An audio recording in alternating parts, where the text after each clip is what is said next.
Assalamualaikum warahmatullahi wabarakatuh. Kembali lagi di channel saya, channel 5 Bagus Bukti. Di sini saya akan menjelaskan tentang klasifikasi unsupervised, terutama isodata dan k-means. Saya menggunakan software Envy untuk saat ini.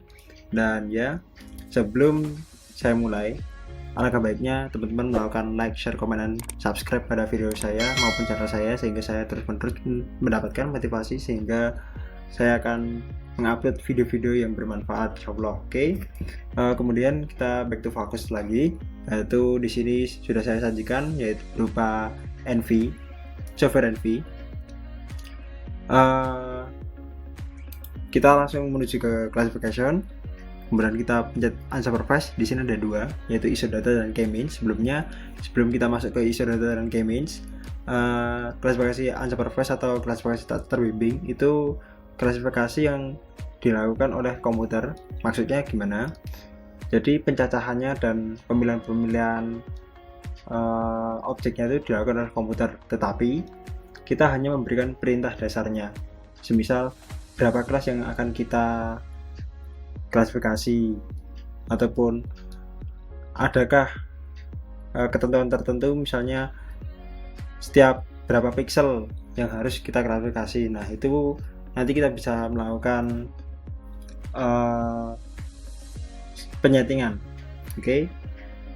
Terus kemudian di sini kita masuk aja. Ini ada isodata dan k-means. Nanti kita sekalian penjelasan dan praktek. Di sini ada isodata, kita pencet dulu. Isodata ini merupakan salah satu klasifikasi unsupervised yang disajikan oleh Envy. Tentunya pada software GIS lainnya juga ada. Nah, di sini yang saya ingin tekankan itu pada number of class. Number of class di sini ada 5 hingga 10. Maksudnya gimana? Minimal kelas yang akan kita klasifikasi itu ada 5, tetapi maksimal kelasnya ada 10. Maksudnya bagaimana? Berarti kita bisa memasukkan antara 5 hingga 10, sehingga komputer itu sebagai pencacahnya itu atau pengklasifikasinya itu dapat membuat kelas klasifikasi 5 hingga 10 tidak tetap, sehingga komputer juga bebas dalam mengklasifikasi warna. Nah, di bawahnya ini merupakan pengaturan dalam untuk mengklasifikasi yang tentunya nanti ini sebagai acuan dalam komputer. Kita akan lanjut aja. Oke, seperti ini. Tadi saya pencet minimalnya 5, maksimumnya juga 10. Kita pilih RGB, terus kemudian kita isikan isodata semua. Oke. Seperti ini teman-teman. Ini adalah klasifikasi unsupervised yang minimal kelasnya itu 5. Sebentar.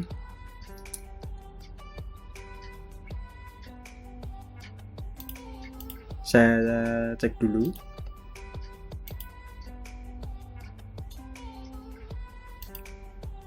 Oke, lanjut. Tadi kita sudah melakukan klasifikasi unsupervised isodata, kemudian kita save dulu, kita nggak akan close, kemudian kita pencet yang k-means yang satunya.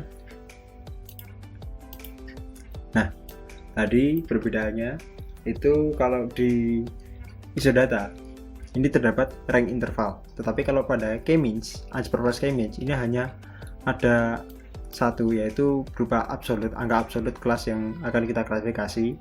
Tadi pada isodata ini kan minimal kelas yang kita tentukan, yang kita perbolehkan itu 5, tapi maksimum kelasnya ada 10, sehingga perbandingan kelasnya itu antara 5 hingga 10. Oke. Tapi kalau pada k-means ini hanya 5. Jadi mau nggak mau komputer itu mengklasifikasikan menjadi 5 kelas dalam suatu gambar.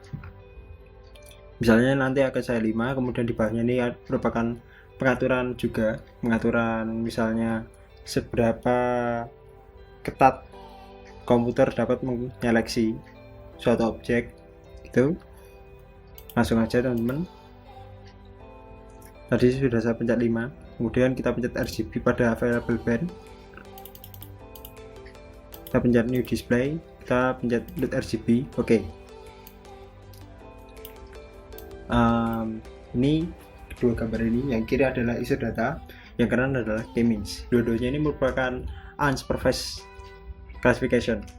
Dan saya tekankan lagi pengertiannya, unsupervised classification ataupun klasifikasi tidak terbimbing merupakan klasifikasi yang dilakukan dan diolah oleh komputer, tetapi kita sebagai user atau operator hanya memberi perintah dasar, yaitu seperti tadi, saya tadi telah memerintah maksimum dan minimal jumlah kelas, terus kemudian ketentuan-ketentuan dalam melakukan olah data dan serta klasifikasi seperti itu. Dan tentunya untuk mengklasifikasi ini pada gambarnya ini atau citranya ini dilakukan oleh komputer.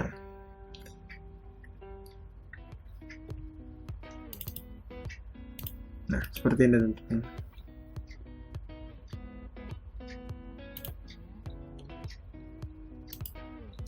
Oke. Sedangkan pada satu lagi yaitu supervised classification. Di sini ada banyak, tapi yang akan saya jelaskan yaitu maximum likelihood. Di sini, sebelum kita terjun ke sini, kita harus membuat klasifikasi terlebih dahulu dengan kita membuat ROI terlebih dahulu teman-teman. Region of interest. Kita akan melakukan seleksi secara manual. Kita pencet overlay, kita buat region of interest-nya dulu. Kita pilih misalnya gini. Terus misal saya ingin mengklasifikasi sungai. Terus oke. Jika sudah, kita melakukan zoom in dengan olahan scroll, terus kita lakukan sebentar, kita pilih ini bagian zoom dulu, kita sesuaikan, terus kemudian kita zoom. Menurut buku Indarto yang penghitungan jauh itu ada klasifikasi yang mengatakan bahwa 40 pixel lebih dari cukup dalam melakukan klasifikasi. Tentunya untuk bentuknya bebas, tidak ada aturan. Oke, ini sudah untuk sungai. Kemudian kita lanjut, semisal ke vegetasi. Nah, ini vegetasi di sini. Kita melakukan zoom in.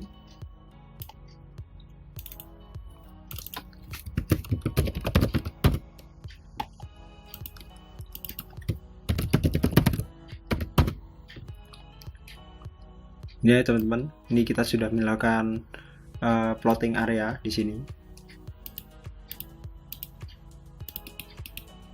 Oke, nggak apa-apa. Lanjut, vegetasi sudah, terus kita mencari lapangan terbuka. Lahan terbuka maksud saya, misalnya seperti ini.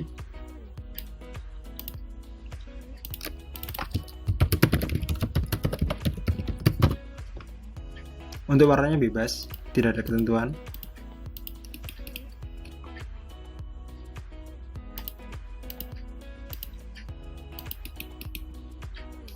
Kemudian lanjut lagi,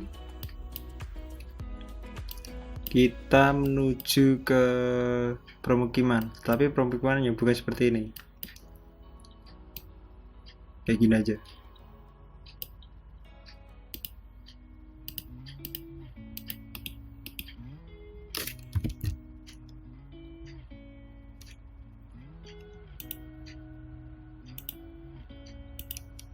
Bentar.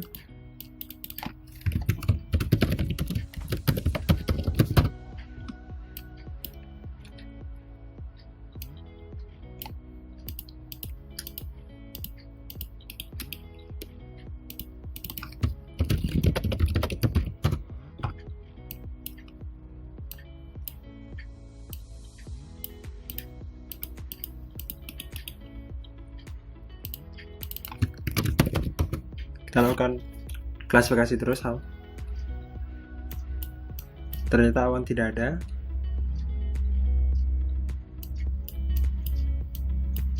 Oke, kayaknya hanya dari itu. Kita akan membuat 4 klasifikasi. Jika sudah, kita pencet file, save RUI, select all item, kita pilih tempat save-nya.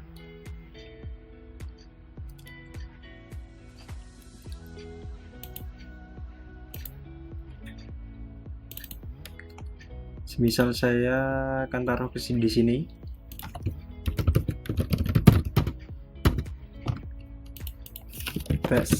Oke. Nah, oke, sudah kita pencet oke. Terus ini posisinya sudah ke save ya teman-teman. Kemudian kita pilih classification, supervise, maximum likelihood. Kita pilih input save-nya, kita pencet oke, yang P3 allows. Terus ini adalah kelas yang telah kita klasifikasi tadi, yang barusan kita seleksi melalui region of interest, dan kemudian kita telah melakukan save. Kita pencet save, select all item. Terus kemudian untuk settingannya silahkan bisa disetting masing-masing.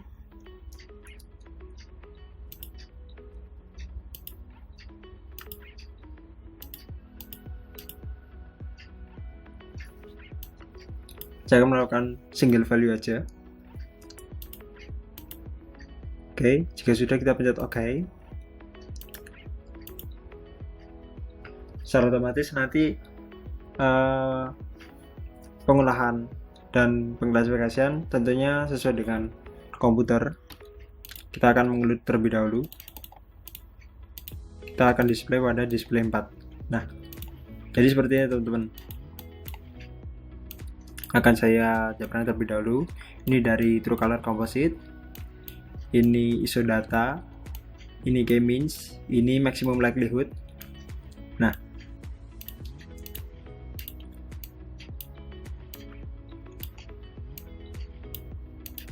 oke, dari gambar ini dapat kita klasifikasikan. Sebentar, kita akan link display terlebih dahulu. Oke.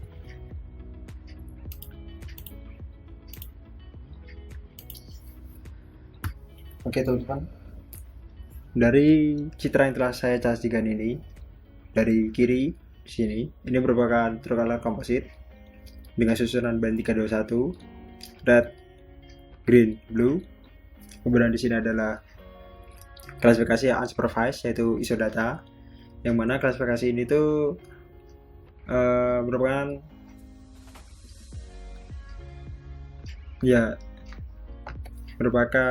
itu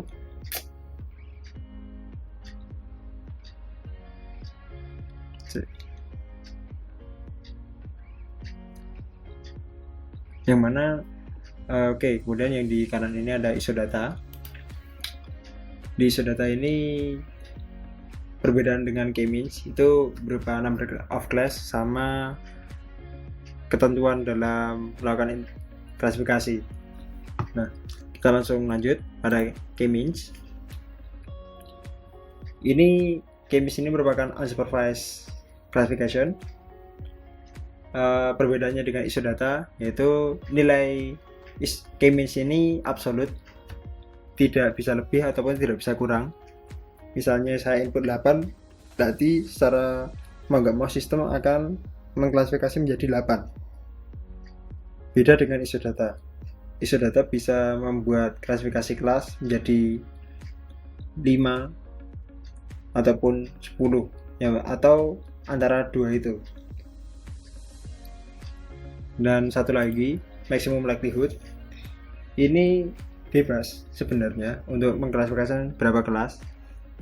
Karena kita tadi mengklasifikasi menjadi 4 kelas, yaitu kelas sungai, terus vegetasi, lahan terbuka, dan permukiman, maka secara otomatis hanya menyajikan 4 warna. Dan tentunya untuk pencacahannya itu dilakukan oleh komputer. Tetapi komputer itu melakukan pencacahan berdasarkan nilai spektral yang telah kita seleksi tadi. Misalnya yang di sini ini kan ada warna merah kan teman-teman. Nah, ini kan pasti ada nilai spektralnya sesuai dengan RGB, atau misalnya kalau komputer menggunakan blue visible, sinar blue, nanti secara otomatis yang di sini, yang di maximum likely ataupun yang kita gunakan pada supervise itu juga akan mengidentifikasikan sesuai dengan nilai spektral yang direkam pada sinar blue. Nanti akan secara otomatis. Oke. Mungkin cukup sekian dari penjelasan klasifikasi unsupervised maupun supervised.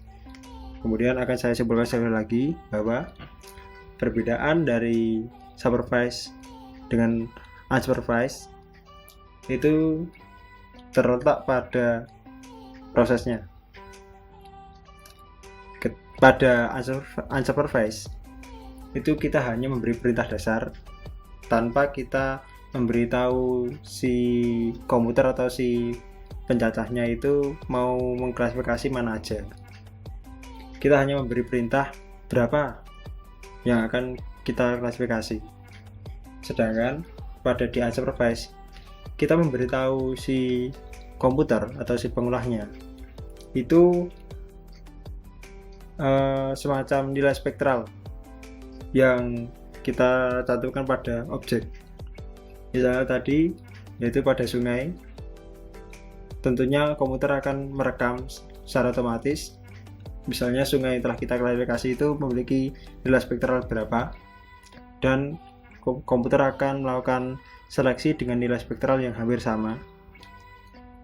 Dan kesamaan supervised dan unsupervised itu terletak pada prosesnya, terletak pada proses pencacahannya, yaitu dicacah oleh komputer. Maksud dicacah itu pembagian kelas-kelasnya. Ya, walaupun supervised itu lebih terbimbing, tetapi ya sama aja, yaitu yang melakukan pencacahan ataupun melakukan interpretasi atau klasifikasi, tepatnya melakukan klasifikasi itu komputer. Oke. Mungkin cukup sekian dari video ini. Saya jelaskan sekali lagi, bagi yang belum melakukan subscribe, segera melakukan subscribe. Dan jika video ini berguna, mohon di-share. Semoga ilmunya bermanfaat bagi kedepannya. Saya Demak Lois Prabakti, izin pamit undur diri. Wassalamualaikum warahmatullahi wabarakatuh.